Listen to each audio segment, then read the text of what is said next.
High over Britain, where many of the air battles of the war were fought, ranged the meteors and vampires of the Royal Auxiliary Air Force. Architects, bank clerks, motor mechanics, men from every walk of life man these squadrons, which fly some of the fastest planes in the world. For many of them, these are now routine flights. They are the pilots who tempered their skill in war. But some are experiencing for the first time the thrill of flying in a new age. With the introduction of the jet engine, the task of pilots and maintenance crews became more exciting. They still have a lot to learn about jets, and at weekends, the men of the Auxiliary Air Force are never far from the airfield. Squadrons carry out their flying duties from operational stations. Here they have their headquarters and function in much the same way as regular Air Force units. They have training sections, repair shops, all the resources needed to keep high-speed aircraft at front-line efficiency. And to see the standard is maintained, a few regular airmen look after the planes during the week when the auxiliaries are not around. The work of the Auxiliary Air Force covers every phase of flying. Apart from air crew, there are engine fitters, armorers, radar mechanics, and all the members of ground staff. Many of them have seen war service and know the job backwards, yet they still find something to learn. They know it doesn't take long these days to get out of touch with the latest developments in the air.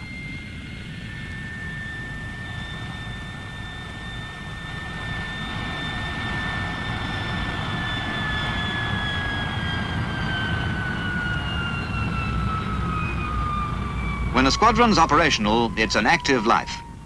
There isn't much time to spare waiting for a kite to be refueled.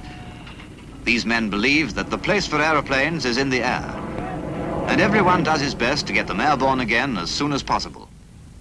At weekends, the shuttle service never stops. As soon as one plane lands, another takes off, and all day long, the whine of jet engines starting up can be heard.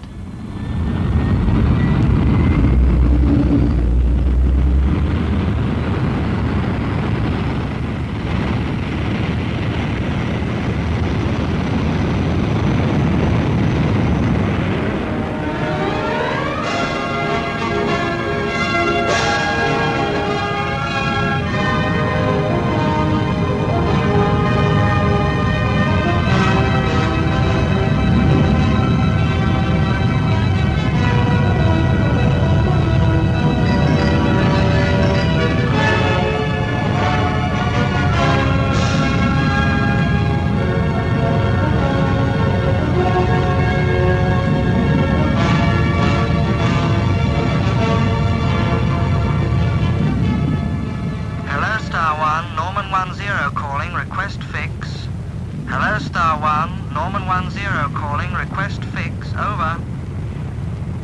Weather clear at 10,000 feet. Please call me on A.F.A. Over. Hello, Norman 10. Star 1 calling. Your position 10 miles north of Margate. Steer 180 for base. Over. Roger D, listening out. When next you see a plane in the sky, think of these people down in the operations room. They can see it too, right here on these plotting tables. Auxiliary fighter control units are run on the same lines as operations rooms of regular fighter squadrons. Here, men and girls learn the routine of raid reporting, plotting, and controlling fighter aircraft.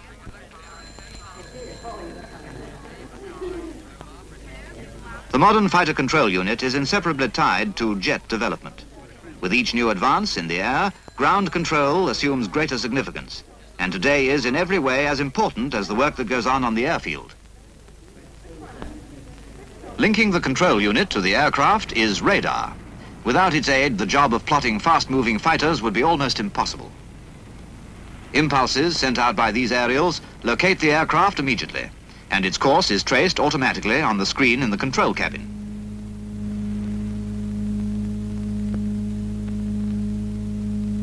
Then, minute by minute, the latest information goes up on the tote.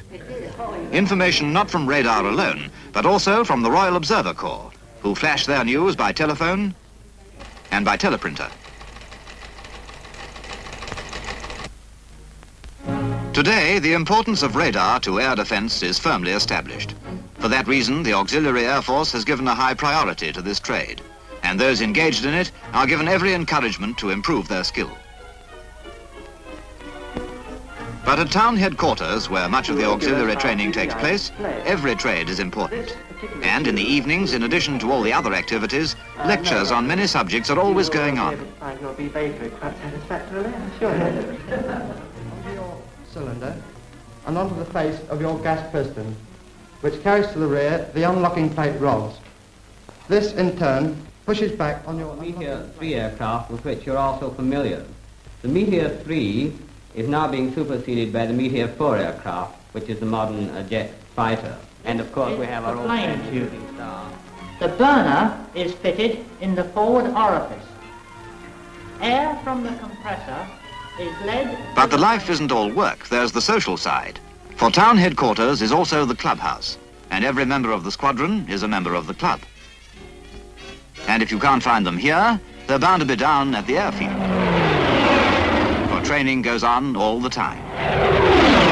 But the high spot of each year is the summer camp, where for 14 glorious days, the men of the weekend Air Force work together as a fully operational squadron.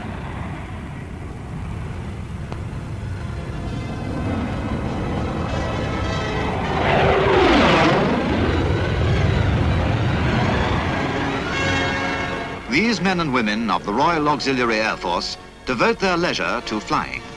But underlying the carefree spirit is the knowledge of the part they play in the front line of Britain's air defences.